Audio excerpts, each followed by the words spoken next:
And welcome to the Mike and the Jaffman show.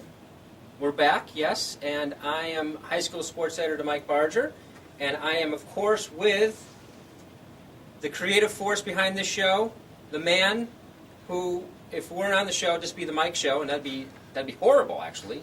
Mark, the Jaffman Jaffe, high school football guru. The 8 people who are watching right now don't want to see us chit-chatting. They want to have us talking about high school football. And, of course, we're going to start with the Seymour Wildcats. Seymour's Mike Olszewski was the star Thursday night against Sacred Heart, bruising his way to 6 touchdowns and a 56-25 victory. I wrote in Friday's edition of the Republican American that he was all muscle and all hustle, and that's Mike Olszewski, who's going to the University of Connecticut to play linebacker next fall. It's going to be really interesting to see how he does against Wolcott this week. Wolcott is the type of team that has a good offense. They have an improved defense, and if they could stop them, it should be a very interesting game. Let's move on to the Pomperaug Panthers. Tough loss. Second week in a row, they've lost in the last minute. The one thing that Chuck Drury has stressed, this is Panther football. We will not stop playing hard. We're going to stay with the same game plan. They do have a new offense this year. Steve Kroos is doing a really good job of implementing this system, spread offense, with Andrew Clements at the controls.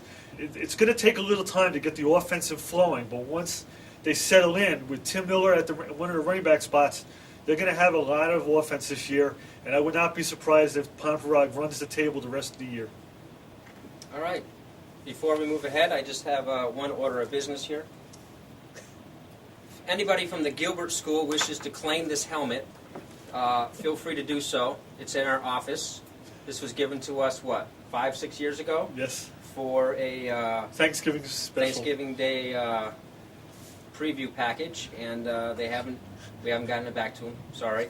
All right, moving right along. Speaking of Pequot Conference football teams, let's move north to Housatonic. Housatonic is going to have a pretty good season this year, even though they lost the opener. They were 6-4 last year. Sam Schwartz and Will Kennedy both are going to have tremendous running offenses this year. They play at Ellington this week, and I expect them to play a lot better. By the way, how'd you get that Watertown hat? We got videotape of Chris Corbo last week, and while I was in the office getting the videotape, the hat was on the shelf. I asked for it. Oh, you asked? Okay, good. And just like I asked for the Crosby hat, and Jason Martinez gave me that one. Roger Olek and Scott McQueenie gave me the Watertown one. So the Jaffman gets a little excited about things early on, but he claims after only 2 weeks he has seen the play of the year. So where'd you see that one? It was the Sacred Heart Seymour game, and it didn't involve Mike Olszewski. It was probably one of the best plays I've ever seen because it started out as a broken play, and then all of a sudden it became a big-time play.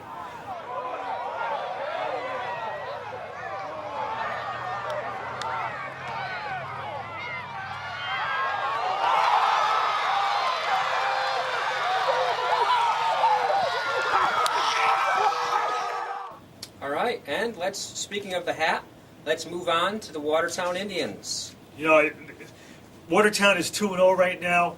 They have a huge game with Crosby coming up on Friday, who's also 2-0.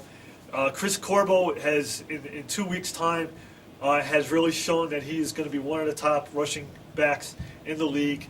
He has well over 300 yards in the 2 games.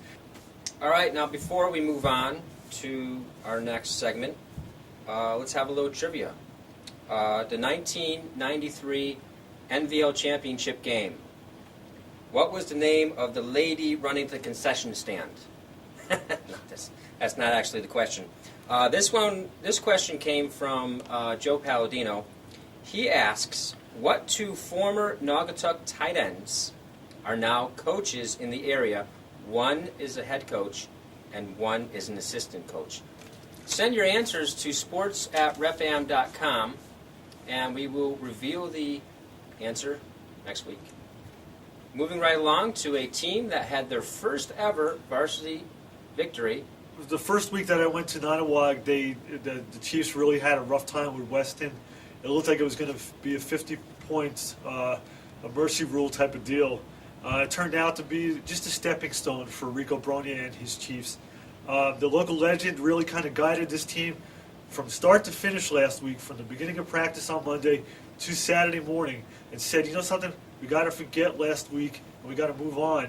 And from start to finish, from the outset, Robert Kenny with his rushing game, and with Spencer Cortez with the defensive secondary performance, really kind of set the tone. And it was real interesting when Ethan and Anthony Souza both doused him with Gatorade after the game. It was a great celebration for them on a beautiful day in Woodbury. All right, that wraps things up here for the Mike and Jaffman show. But before we go, we have an important announcement to make. Breaking news. Okay, it's not that bad, but Holy Cross and the Torrington game scheduled for Torrington has been moved to Thursday night at 6:30 at Torrington High School because of they're afraid of the weather coming, huh? We got some rain. We got some rain for a couple so days. Holy Cross, Torrington, Thursday, 6:30. Remember to come back to the Red Zone. Visit Mike and the Jaffman. Look at all the stats. We're putting new stuff on every day on our website.